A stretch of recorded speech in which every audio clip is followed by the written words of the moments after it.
This is the VOA Special English Economics Report. The world's two biggest economies and their trade ties are important to global economic progress. China accounts for nearly half of the world's economic growth.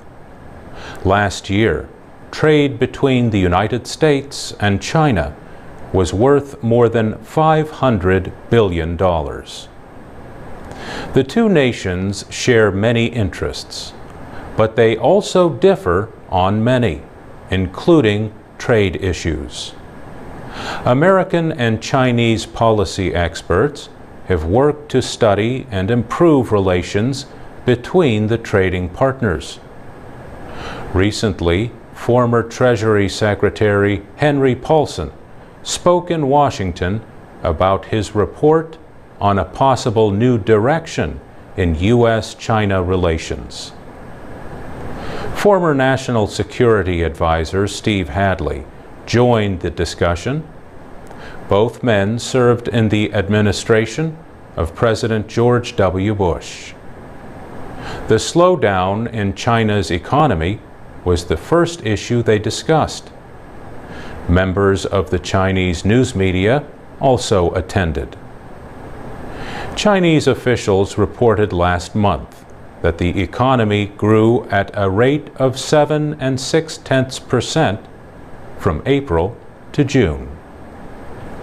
That is China's slowest growth rate in more than 3 years.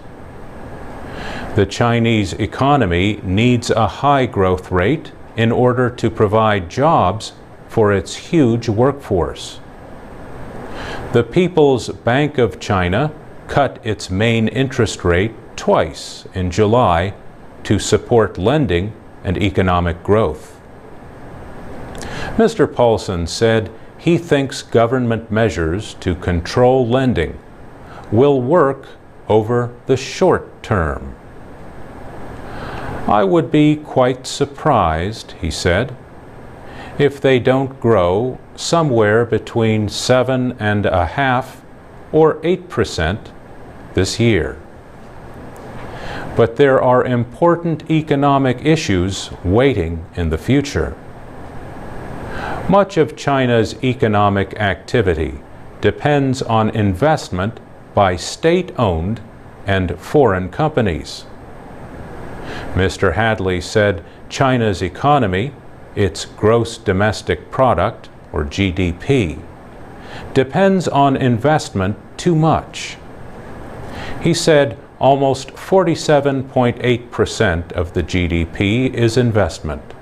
Consumption is only 33%. And one of the things Hank calls for in his paper is they need to move from investment-based economic growth to consumption-based economic growth. Consumer or personal spending accounts for about 2/3 of the economy in the United States. And that's the VOA Special English Economics Report.